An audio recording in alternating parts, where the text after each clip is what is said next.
Everyone. So I'm posting this video a day late because real life happened and I fell off a horse this weekend, which just kind of derailed everything. But I am really excited to share this interview with you. This is an interview with Olivia Pechstein, also known as Hello My Livia on Instagram. Olivia grew up competing in local hunter and equitation shows. She stepped away to go to college and start her career. After finding her way back to the barn as an adult, she found her love for the jumper ring and competed up to the meter 15 classes with her perfect gelding, Frankie. In 2021, she welcomed her daughter, and barn life since then has gone through a few different iterations as she learns to balance early motherhood and giving Frankie everything he deserves. This interview is so good. There's so much good stuff in here. I really loved my chat with Olivia, and I hope you get as much out of it as I did. And without further ado, let's hear from Olivia. Hi, Olivia. Hi there. Thanks How for are having you? me.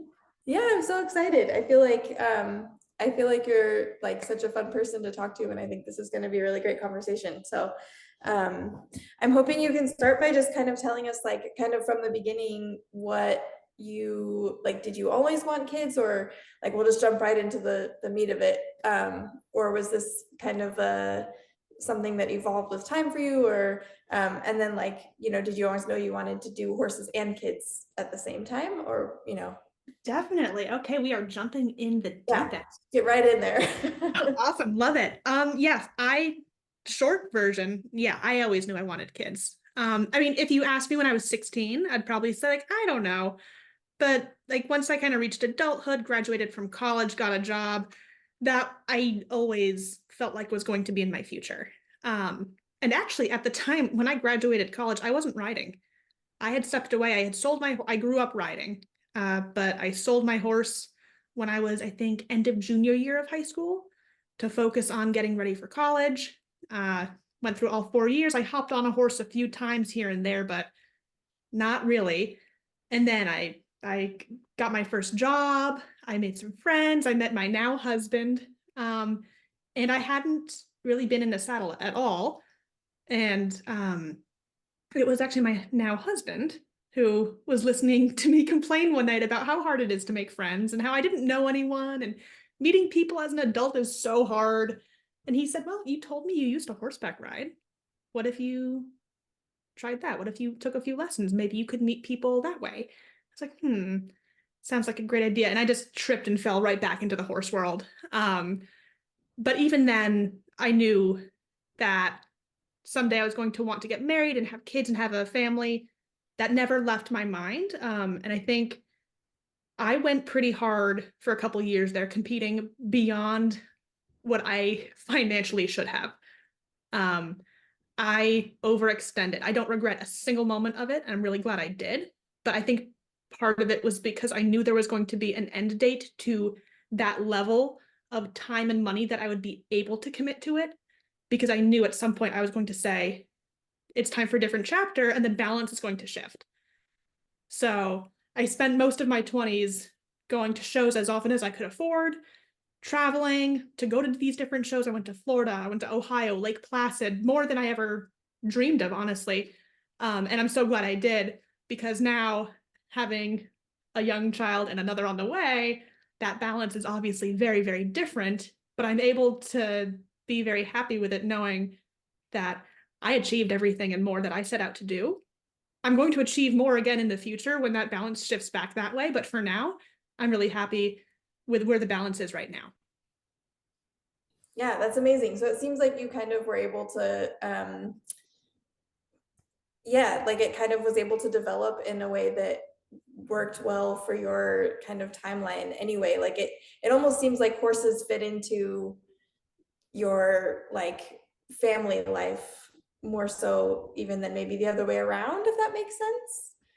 At the beginning, maybe. Like, Um, I feel like it's fit in different ways in at different points. So I'd say from about the age of like 23 to like 28, life fit into my life. My horse life was my life. The horse world, the barn. I mean, like I had a full-time job, obviously.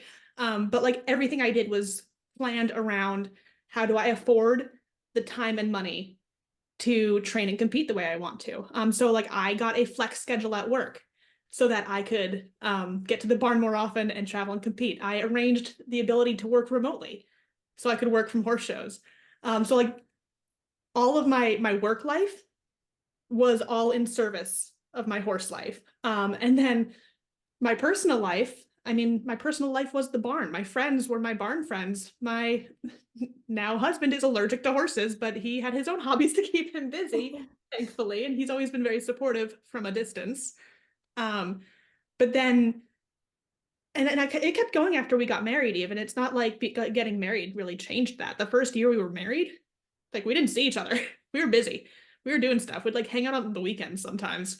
But once we honestly, it was 2020 when the pandemic hit.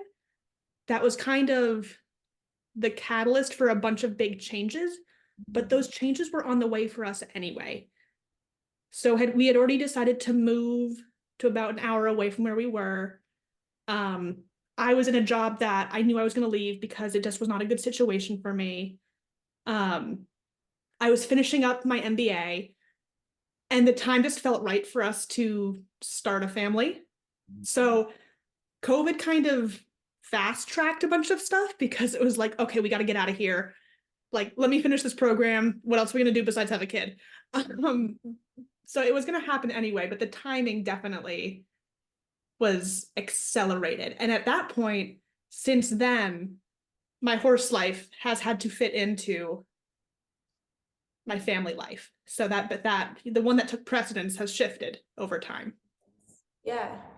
Yeah, that makes sense. And it's like, it feels like both are such all-consuming things, right? Mhm. Like the horse obsession and also obviously being a parent are both like full-time jobs. And Oh my so, gosh. yeah, it makes sense that like one kind of has its moment and then kind of shifts, and the other kind of has its moment, and kind of grappling with that balance can be such a challenge.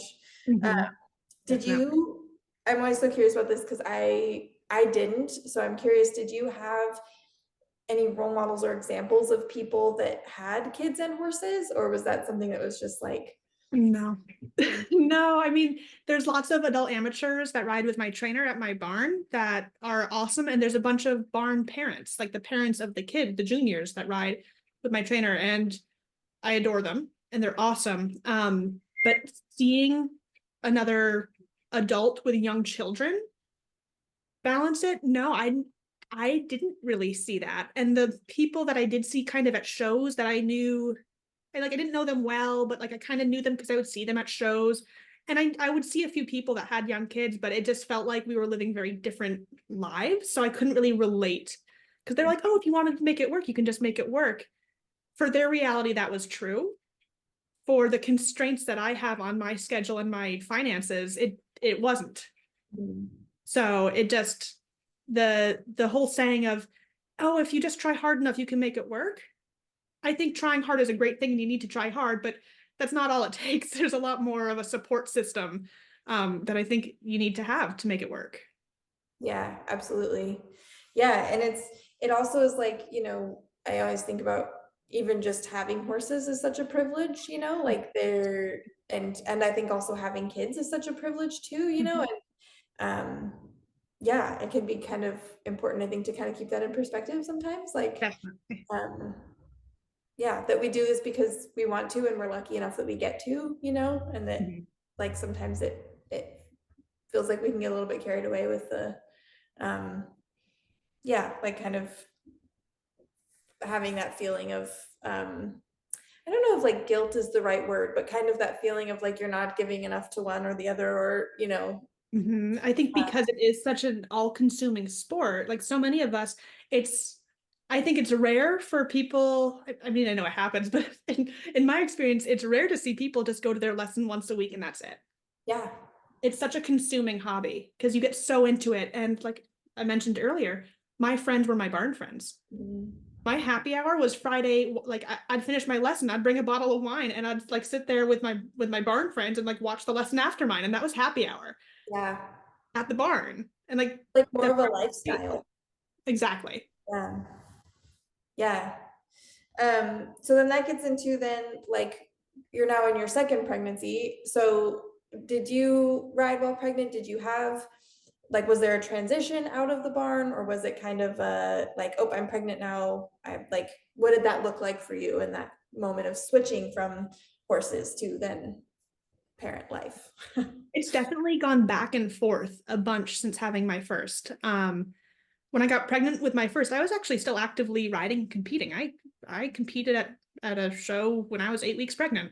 I decided to not do the original division I had signed up for because I had recently fallen off, and I was like, maybe let's chill a little. But I entered like the 0.8 meters with my horse who could walk those, and like chucked the reins at him and was like, go, Frankie, go. And he was just like, okay, like he was thrilled. He's like, I don't have to work hard anymore. So I was still competing when I got pregnant with my first, and I fully planned on riding the whole time. Like I was like, I have the safest horse on this planet. Anyone who has met my horse knows that he is like, you can trust him. End of story. Like he's just a good goober. So I was like, he's gonna keep me safe. I'll just keep riding. Like, why not? My body had other ideas. I'm one of those lucky people that gets something called SPD, which is basically where my pelvis tries to rip apart. It's not fun. Don't recommend. 0 out of 10. So I started getting symptoms of that like second trimester. So about 16 weeks, I started having to pull back. I was still lessening. I was taking like 1 or 2 lessons a week. I was still jumping, not big, but I was still staying pretty active. But then my body was telling me like, it's time. Like, this is not like things were hurting, and it was getting harder, like longer and longer to recover after riding. And also my horse, he likes having a job. Not being able to keep him in full work, he was just like, he was getting bored. Like, I mean, he was thrilled. Don't get me wrong. Like, he would happily not have a job and be fully retired and live his best life. But like, he does better when he has something to occupy his time. So at about, it was like 18 weeks, I told my trainer, I said, I think I'm gonna have to call it. But I don't want Frankie to sit. I think maybe like, do you have anyone that might be looking for a lease? Because I don't want to send him out somewhere that I don't know. I'd rather him stay here because my trainer, we've got a great relationship. She's a great horsewoman. I knew that I could trust her to keep him in a program that was working for him and keep him healthy and keep eyes on him. And she ended up finding the nicest family ever. They leased him for a year and a half. So their lease ended when my first was 9 months old, Okay. year old. So for the second half of my pregnancy and the first year of my child's life, I didn't really ride, which I know is a lot longer than a lot of people take, but that's what I needed.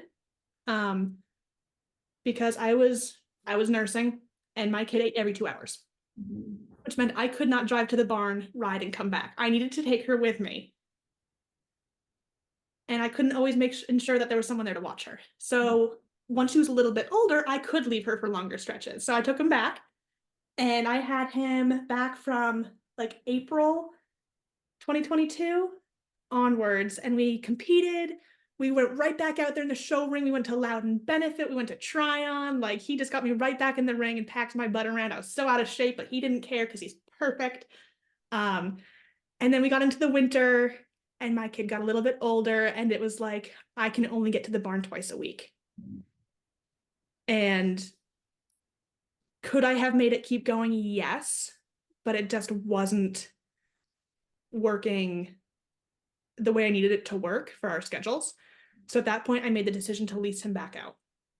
And so that family, another wonderful family that works with my trainer, they've been amazing. Everyone who's leased him has been just the nicest people. But so we went from not riding for a year and a half.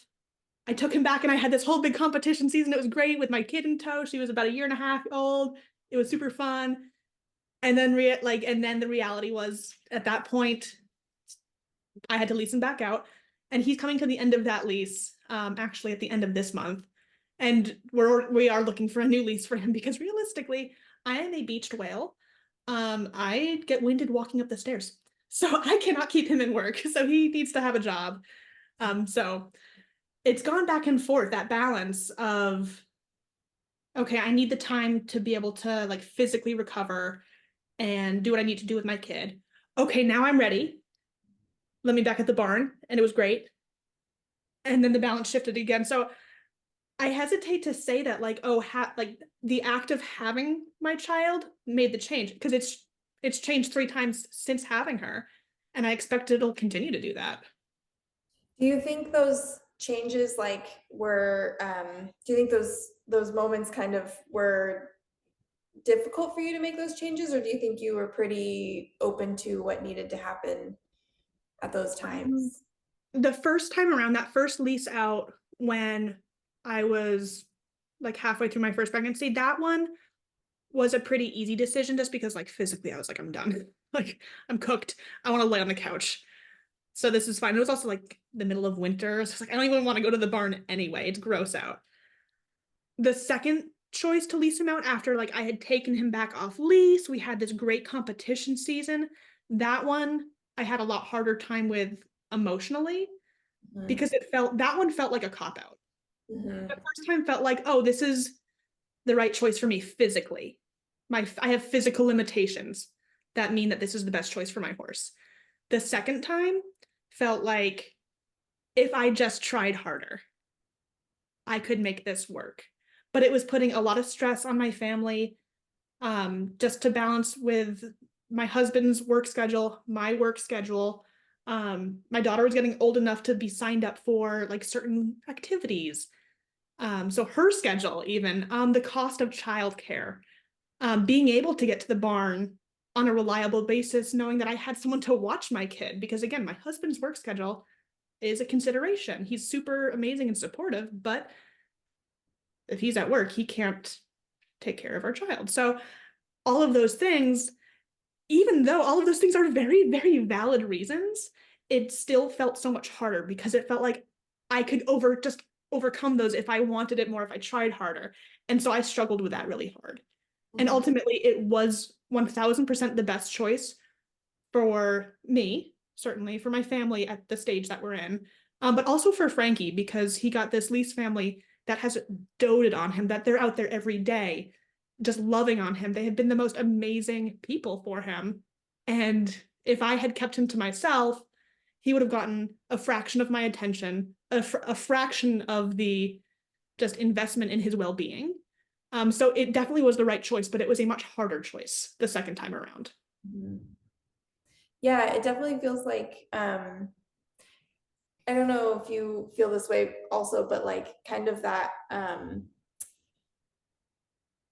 kind of bound by the commitment to your horse sometimes, where Mhm. you're like, you were here first and like I, want the best for you and therefore I don't know, it's easy to get yourself stuck in this kind of like guilt spiral sometimes for me. Like I feel Definitely.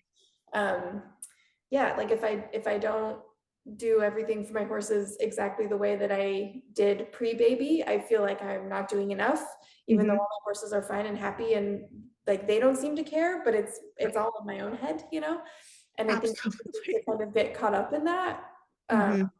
yeah, it's not a good feeling though. Yeah, definitely. I remember thinking like, is he gonna think I don't love him? Mm. He does not care. He is fat and happy.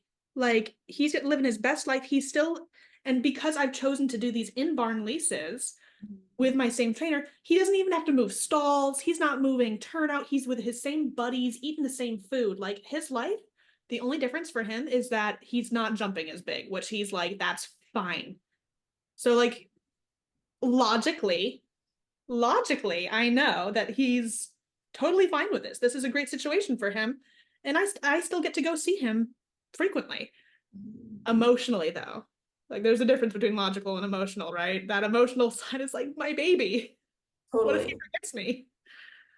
And there's so much emotion in horses, we're so emotionally attached and connected um, and I think that's totally valid also, and I think that's part of the struggle of like, on paper, it's like, well, of course, like, it makes sense to prioritize, your kids and your job and all the things. And then your heart is like, but what about the thing that I love? Yeah, Like, what exactly. about that horse that loves me too? And it's like, it's such a yeah, that emotional piece I feel like is still valid, even though it's maybe not as easy to kind of wrap your head around sometimes.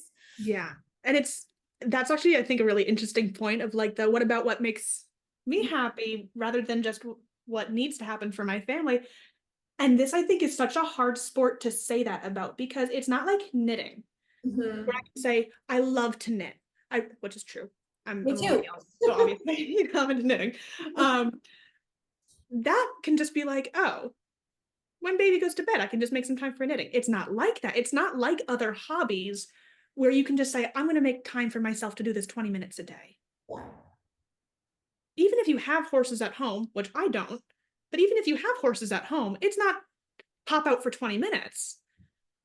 It's a significant time and money investment. So it's not like other things where you can just say, I'm going to take the time to do the thing that makes me happy. It's like, no, I'm going to spend thousands and thousands and thousands of dollars and take hours out of my days to do this. And that's a hard sell. Like I get it. And my husband never once said this is too much. I was the one that was like, you know what? For right now, this is too much. Mhm. And again, one day that balance will shift back. My kids won't be so little. They won't need me as much. And I'll be able to get the horse roll will be there. And I'll be able to get back to it. But like for now, what about what makes me happy? I need to find other things that make me happy in the meantime because that's just it's too much right now for the balance that we're able to sustain. Mhm. Yeah. Yeah, that makes sense. Yeah, and it's hard to find other things that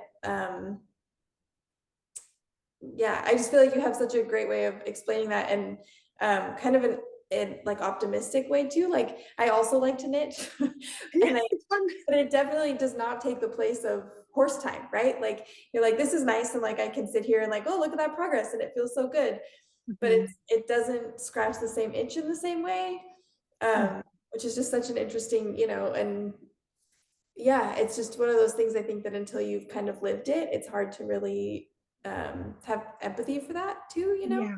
For Christmas this year, I asked for all hobby related things. I got Legos, I got a crochet kit, I got a knitting kit, I got a like a keyboard so I could learn to play the piano. It's like all things that I can do at home for Right. short bursts. Because I was realizing, I was like, I don't have any hobbies. I never, horseback riding was my quote unquote hobby by the strictest definition, but it wasn't a hobby, right? It was my life. So I never had anything else. It was work, barn, and my husband. Yeah, he fit himself in there. So I never developed any other interests, really. I like to read, but I can only read so many pages, which is a lot. But still, at some point, I need to do something with my hands or use my brain in a different way. And so, it's been fun exploring different things. Certainly not the same. It's not. It doesn't replace that all-consuming like. There's a reason they call it the horse bug. It's like a fever, right? And you Totally. never recover. Yeah. And I think we kind of run the risk of, like you're saying, like becoming one dimensional. Mm-hmm. I feel like this is true also like when you have an injury or an illness or something that keeps you out of the barn. But definitely for me, like yeah, like pregnancy and like the postpartum period were the longest I think maybe in my entire life I've ever been out of, the horse world. And it's just such a different thing. Like, you think about, yeah, like you're saying, like it's just, you're like, what else do I do? What's my identity outside of What this? do Who am I I outside like? of? And I think being a mom is kind of the same, right? Like you run the risk of kind of becoming one dimensional and like being all about being a mom and like Mhm. um then when that's gone, then who are you? So in some ways I think we're lucky in that we have two things that feel that way about, Right. when the balance does start to shift, like you're talking about, like we can go back to the original obsession and we still have an identity there outside of keeping another human alive. Now we're keeping another animal alive. But yeah, it's such a like an all-consuming um yeah, identity, I think is the best way to Mhm. describe that. Definitely. Definitely. Yeah. And you've been talking about too, like your husband's super supportive and he's not a horse person. Um, did he help with any of this like decision making, or was he kind of like a sounding board for you, or was that kind of just all you? Definitely a sounding board. He's he's always trusted my judgment. You know, I'll be totally honest. We have joint accounts. We have since we got married. So it's never been my money that I spend on horses. It's been our money. We don't track whose salary is going towards what. It all goes into the same pool. It all comes out of the same pool. And we have fun money accounts, like, but I feel like that's important to say because like that takes a lot of trust. Yeah. That neither of us is going to take advantage of that situation. And I've always been the person that manages our finances. We have different division of labor. That's what works for us. So it takes a lot of trust on his part that I'm not going to completely bankrupt us because I very easily could, right? I could just be like, I'm going to go to all these shows, screw you, figure it out. So it's definitely, he knows and trusts that I'm going to make the decisions that are best for us. And I think he knew that the decision to lease Frankie back out that second time was really hard for me, but he also knew that it came from a place of understanding that this is what our family needs right now. And we talked about it a lot. And he had told me, he said, listen, if you seem to be really upset about the idea of this, if this is not like, you can back out. You don't have to sign the lease. You can keep them. Like, we will make it work. And I so appreciated that he said that because he didn't want me to be unhappy. He wants me to be happy. He's a good guy. I like him a lot. That's good. Yeah, works out well. But that didn't change the fact that it was still the right decision. And I think seeing me make that decision, despite being sad about it, it like he knows that he can trust that I'm going to put the needs of our family first. And he does the same thing in other ways. Like it's not me sacrificing everything for our family. It's both of us. And I hate the word sacrificing because it makes it sound such like a negative thing. It's both of us prioritizing. I feel like that's a better word because I feel like when you say, oh, I'm sacrificing for my family, I mean, I'm making decisions based on what we all need, including me, because again, it ended up being the right choice for me as well. I was able to devote my time in different ways. But yeah, he's always been my sounding board to go to say, do you think this is a good idea? How can I do this? I'm not sure how to make this work, and he'll help me figure it out. So like I really wanted to go to Tryon. I had never been, and my trainer was going for a week.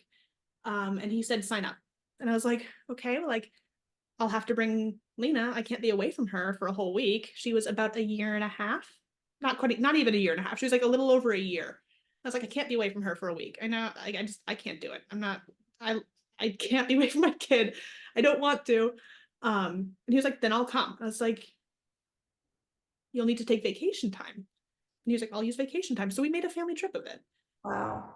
And that meant that like when I got up at 5 a.m. to go to the like get there early for the course walk, usually Lena would wake up when I woke up. He would wake up at 5 a.m. to like give her breakfast, and then once she was done, he would bring her to the barn.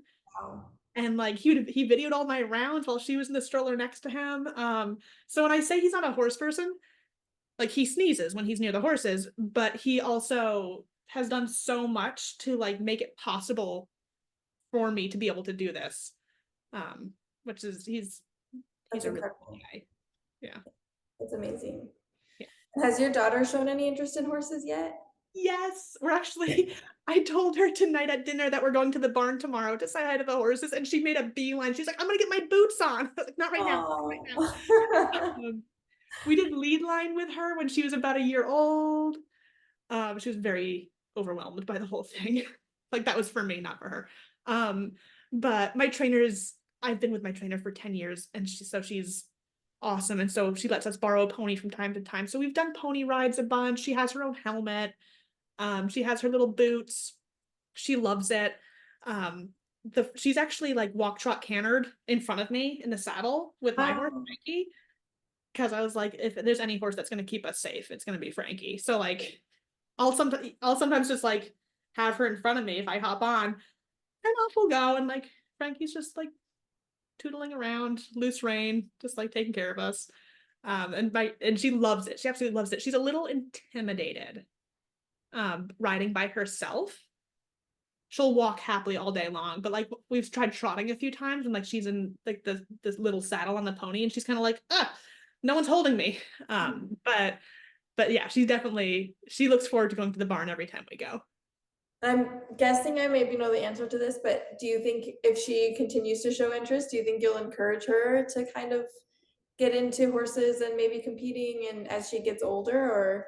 Yes, with a caveat that I think I'm going to be priced out of that world by the time I'm old enough to do it, the way things are going. um, but I think there's so many different ways of doing it these days. My trainer now has this thriving IEA program, where these kids that don't either don't want to or don't have the means to maybe own or lease are still able to get these incredible competition experiences. And so I think, if she's interested, she wants to go, by all means. If she decides, what, this isn't for me, I want to do gymnastics, we'll do gymnastics. If she says, no, I'm a theater kid, great, I'll go to every play. So I kind of want to just sign her up for everything and see what sticks, but I hope she at least enjoys the barn enough to want to come with me when she's older, because I want to get back into it at Yeah, some point. yeah, So I'd love if she could tag, even if she's not into riding, I'd love it if she could at least enjoy being there together. that's awesome. Yeah. And if you had to kind of sum up, if you had any kind of advice or words of wisdom for people that are just maybe trying to navigate this whole situation, maybe, at that crossroads you were at when you were deciding if you were going to lease your horse for the first time or something like that, Mhm. what would you say to those people? Just that nothing's permanent. Just because you're making a decision right now, doesn't mean that that's how it's going to be forever. Um, like I said, I've had Frankie leased out, and I've been actively competing with him and back and forth in the last couple of years. Nothing lasts forever, so even if something is hard, it can still hard and right can coexist. Mhm. The right decision is not always the easy one. Um, it doesn't mean that you are giving up. It doesn't mean that you're quitting. It means that your balance is shifting. The the life changes. And one thing I like to tell people is your life's going to change whether you have kids or not. No one's the same at 30 as they were at 20. No one's the same at 35 as they were at 25, whether you have kids or not. Regardless of children, like your life is not going to look the same. Your job's going to change. Your relationships are going to change. Where you live, what you do, your perspectives. You are going to be a completely different person. Kids are part of that. If you do have children, and that becomes part of that equation, but it's not the only part of that equation. So I think there's a lot of resistance and fear of change, which I experience. Certainly change is hard. And a lot of that gets kind of pinned on motherhood. And yes, that is a massive catalyst for change. But I think people need the reminder it's not the only catalyst for change. Things would change no matter what. So remembering this is temporary, it's okay, and things are going to change anyway. We don't have that much control over it. So you do the best you can with what you've got at the time. And then you revisit it over time and you see, can things shift back or forwards or differently? And just roll with it. So beautiful. I love that you said, right, that things can be right and hard. I like that kind of having space for both of those things, that idea of both can be true. There's been a lot of times where the decisions that my husband and I have made around parenting have been met with the reaction of, oh, that sounds like that's much harder for you. Just an example to give context to that is we've chosen to not put our daughter into daycare. We have a sitter come to our house. And with the way my husband's work schedule is, he's on certain days and off. So we only need someone 2 or 3 days a week, a little bit more right now because he's on night shift. But we opted to not use a daycare. We opted to find in-home care. And that comes with a lot of logistical nightmares. Finding someone, If they quit on me, I got to find someone new. It's a weird schedule because of my husband's work schedule. And so it's harder. And people have said that seems like that's way harder on you than putting in to daycare. And I agree, it is. But for us, it felt like the right decision. It for us and for what we wanted, it was the right decision because it was worth the hard. So that's just one example. But I think there's so many times where someone says, "Oh, that sounds so hard." Yeah, it might be, but it also might be worth the hard. So Yeah. you can decide I that. think that's something too that like kind of in this like moment in our culture, as a broader culture, we're kind of forgetting that a little bit, that sometimes that like, that instant like dopamine, instant gratification, like sometimes that feels good, but that's not always, doesn't always make that the right decision. Or sometimes the thing that maybe doesn't give you that right away is, I even think about with horses, like a lot of the people that I know that are so madly in love with their horses did not have an instant connection, right? Like that built over time. And sometimes it's worth like putting in that longer, harder work, because the thing that comes later is so much better than the instant easy thing. So Absolutely. I could not agree more. so good. Is there anything else that I forgot to ask about or talk about?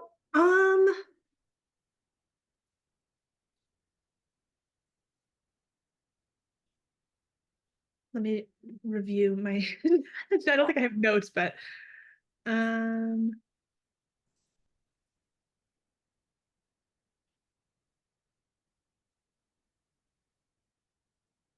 oh, I would love to talk a little bit about like when like training isn't feasible, but like you still want to stay involved.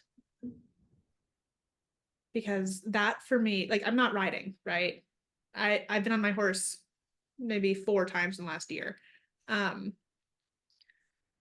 But that doesn't mean that I've completely like moved away from the horse. Like I didn't just like leave and never look back.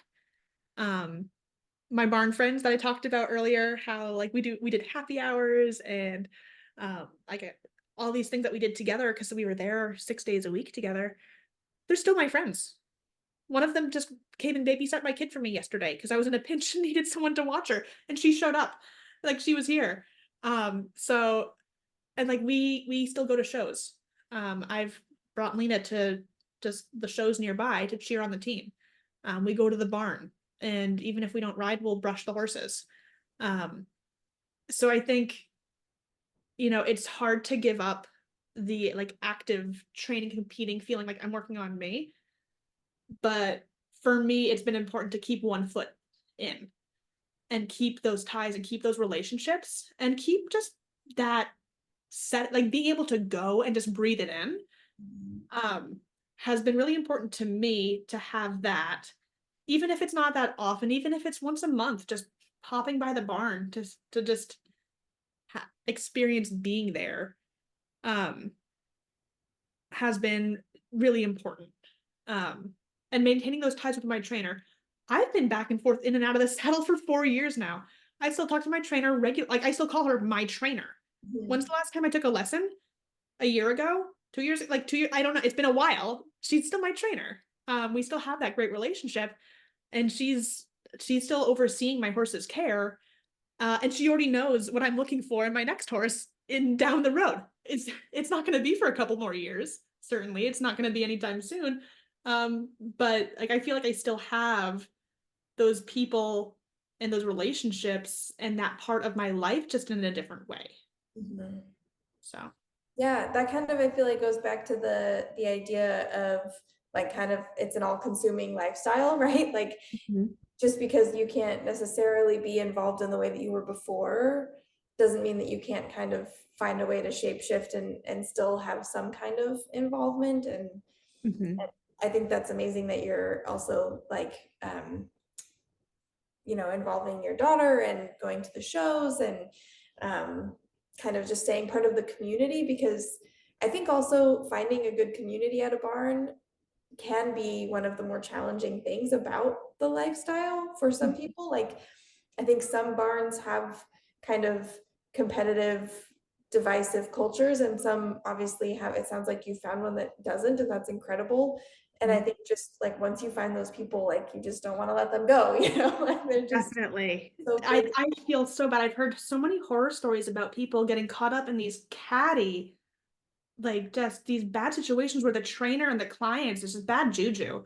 And I've been fortunate enough that I literally found my trainer on Google. I Wow. Googled Hunter Jumper Barns near me, and this was one of the, I don't remember if it was the top result, but it was one of the top results. And I've been with her ever since, almost 10 years now, actually coming up on 10 years.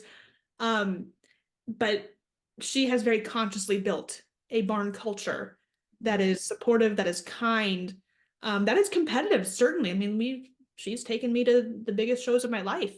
And trained me up to the level where I felt like I could show up and make her proud.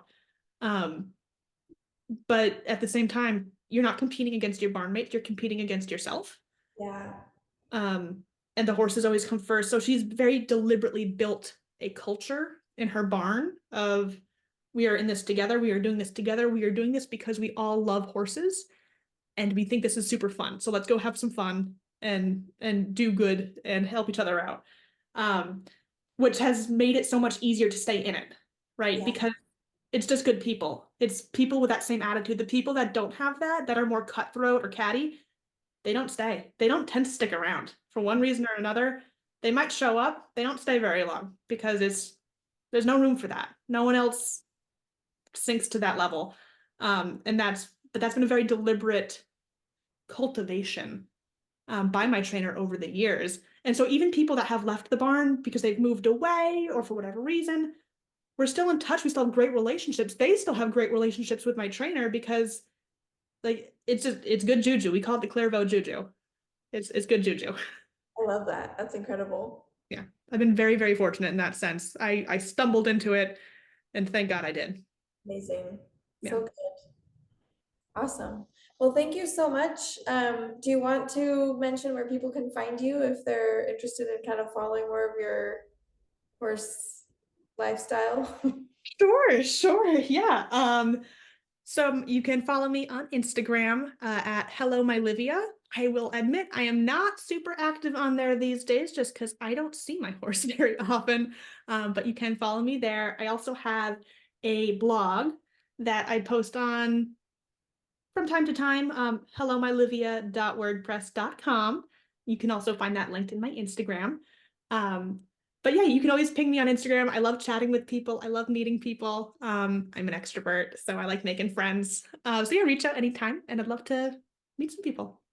Awesome. So good. Thank you so much. Yeah, thank you so much for having me. This was a blast. You loved that interview as much as I did. There was just some really great tidbits in there, and it really gave me the inspiration I needed to keep going back when we did the interview several months ago, as well as now in this moment where I'm recovering from this fall. And I'm actually solo parenting this week because my partner is out of town all week. So I'm a little sore and trying to be a mom and a horsewoman and all the things by myself. So I really needed that little encouragement this week. So thank you again, Olivia. That was really amazing. If you enjoyed this interview, I would hope that you would please like, subscribe, and share this interview with anybody that you think might also benefit. Um, this is just such important stuff that we need to just keep sharing. So, anyway, I will see you in the next video.